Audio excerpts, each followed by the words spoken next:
cuties, today we're gonna do a bit of a challenge video, kind of a tag, kind of a scavenger hunt kind of thing. And this is the Mother Goose bookshelf hunt, I guess you would call it. I forget the actual title. We are here on my bed. It's gonna be one of those weird, because I need books that I've actually read. So that's what we're doing today. There are 10 questions to this. I did accidentally put them out of order, so you're just gonna have to deal with that. We're gonna try to find and match the prompts to the books on my shelf that I've read. Let's see if we succeed or not. Question number 1 is Humpty Dumpty. Find a book where the death of a main character is not a surprise. Okay. Death of a main character, not a surprise. I know it can be kind of spoilery. Anybody down here? I just made my bed and now I'm gonna mess it up.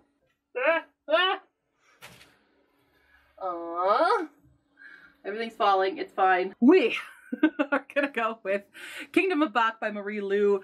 This is a story about Mozart and his sister Nannerl. So it is a historical fiction, and as we all know, Mozart's dead now. So, and this kind of goes through their life, so it's not a surprise when Mozart's dead. It's not that his death is shown in the book, but we do have a bit of a little gap at the end after his death.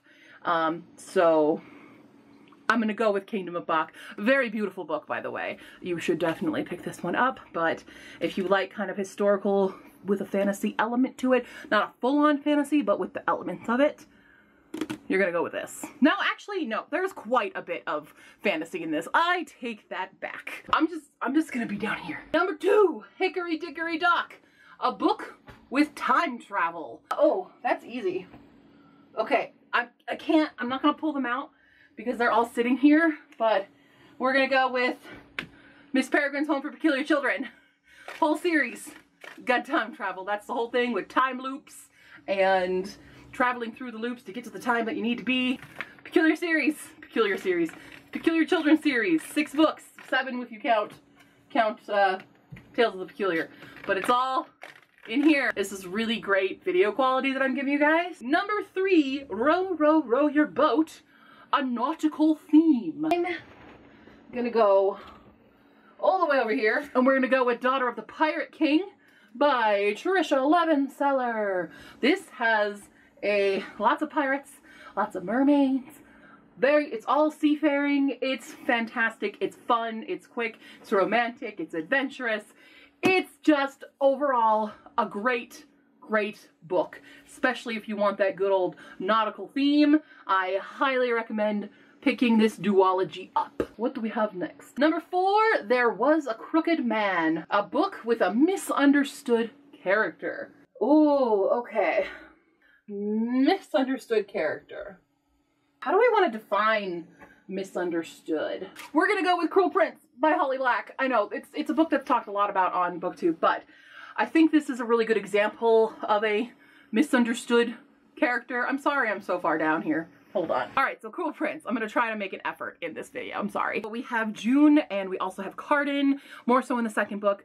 But June is the real main character of it all, and her situation in life is that she is a human living in the Fae world, and she wants to be part of the Fae world, but she'll never be. The Fae torment her all the time, and she has lots of flaws in her, and that's why a lot of people tend to either love this book or they hate this book, because I think people misunderstand her and what she wants, how she was brought up. It's when you really gotta try to think your way into putting yourself in her shoes to really understand the character.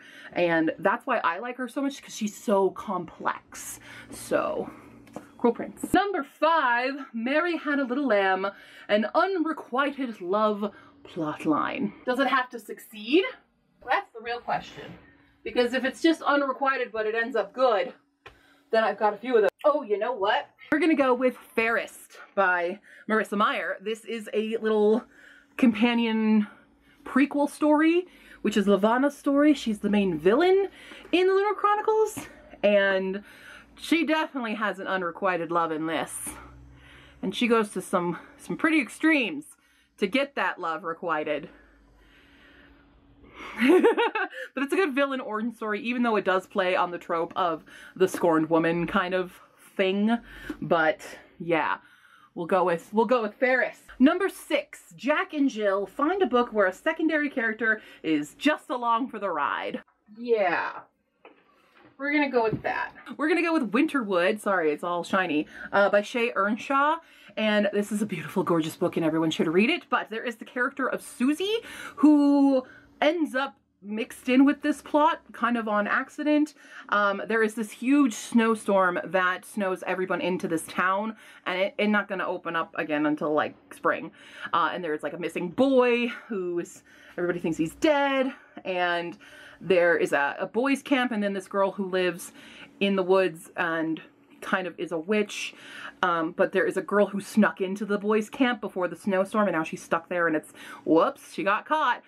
So her name is Susie, and she ends up going to stay with Nora, who's our main character, in her cabin because, you know, she's a girl and she's tired of being with all these gross boys because they're teenage boys and there's a camp full of them, and she's tired of it. So she goes to stay with her and ends up wrapped up in the whole plot of this missing boy and in Nora's whole witchy life, and maybe they're friends, but are they, kind of thing. So I'm gonna go with this one. There we go. That took quite a bit to find. Number 7, 10 Little Monkeys find a controversial book or author. I've only just learned about a few controversial things. So we have Jay Kristoff being controversial right now. I don't fully know what's going on. He like supported somebody else for commentary on someone critiquing their own art, I think. And he made a tweet of like supporting that person and not listening to the stupid noise of the internet or something, and people didn't like it. I don't know the full situation, but I know he is under fire for it. Also because apparently he watched like porn in order to research for Nevernight. Brandon Sanderson has been controversial in the past, but I do believe he's apologized. Oh, Naomi Novik is currently one. I disagree with hers because, so Naomi Novik pulled out this book. So, Deadly Education, right? Naomi Novik. This is a dark academia book, and the main character is half Indian, and the way that this was taken, it's not how it was supposed to be taken, was that Naomi Novik commenting on her having dirty skin, and it wasn't about her having brown skin. It was literally because she never gets a chance to bathe because it's dangerous to be there alone because of all the monsters in the school and stuff. And it's every student does this, but she doesn't have friends to watch her back, basically. So she ends up going without showers for a long time. There was nothing negative that it said about the main character. It's the main character. This is just her like, God dang it, I want to shower. And then there's also a comment on dreadlocks because having like long hair or styled hair can be dangerous because of all these other creatures.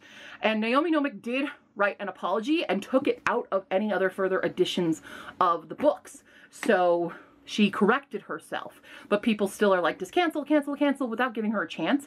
And I don't like that. I think she did exactly what she was supposed to do. She realized she messed up. She's taken it out of any further printing because you can't take it out of, you know, ones that are already printed, and is striving to do better. And I think that's all you can do as an author who's maybe made a mistake, is strive to do better and put in the necessary work to do that. So, but I do know she's currently in the controversial sphere of things. But I like her so far. She hasn't done anything yet to really make me fully cancel her on my side. But you never know who the next J.K. Rowling's gonna be. Number 8, Polly put the kettle on. Find a book with outdated gender stereotypes. Well, let me just pull this baby out. We've got Live Alone and Like It by Marjorie Hillis.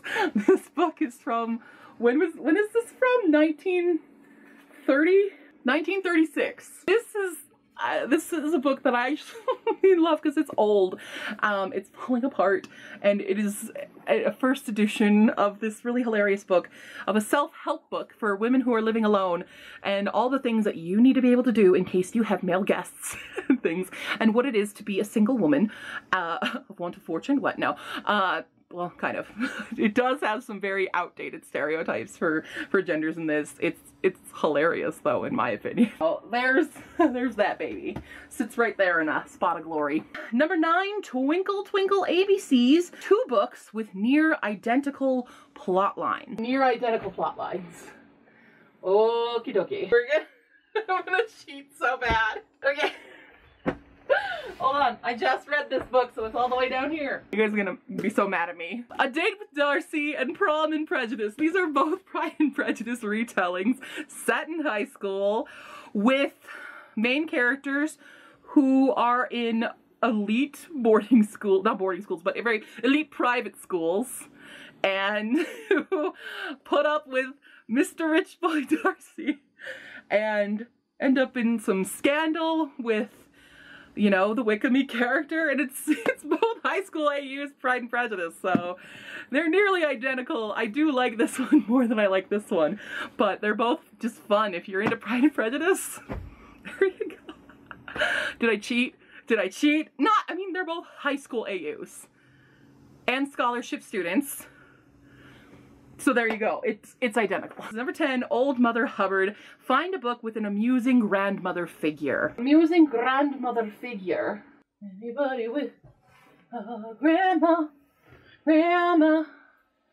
that I remember that there's a grandma. Okay. We got a couple in this one. We're gonna go with 10th Kingdom, Catherine Wesley. Virginia's grandmother in this is pretty funny, pretty amusing. Wendell's grandmother is Snow White, and I find her entertaining in this. Yeah, we've got some entertaining grandmas in this. You should definitely watch 10th Kingdom, guys. But, it's great. Yeah, amusing grandmas. There we go. I did it! If anybody else wants to do this tag, I want to tag people. I don't know who else would really do this. Maybe Novel Nana. I'm gonna tag you, and I'm gonna tag, who am I gonna tag? Hala, can you do it? I'm gonna tag Hala. I'm gonna see if she can do it. Do it if you can. I think it was cute. You can have some fun with it. Yeah, I'm just gonna tag Novel Nana and Hala. If you want to do it though, you're welcome to do it. And yeah, this was really fun. It's kind of hard to do, I'm not gonna lie. It was a little bit of a stretch for a few of those, but there you have it. So let me know what you would have picked for those answers, or if you do this video, tag me in it so I can go check it out. And of course, you can reach me down in the comments below on Facebook, Tumblr, and Twitter, and check me out on Twitch as QWERTYQ, or go to my Ko-fi page and support me as a content creator, and I'll see you next time, cuties. Bye!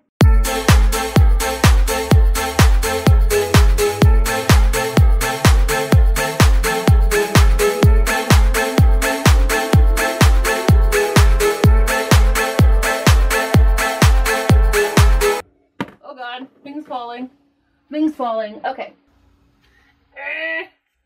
You can't get it out.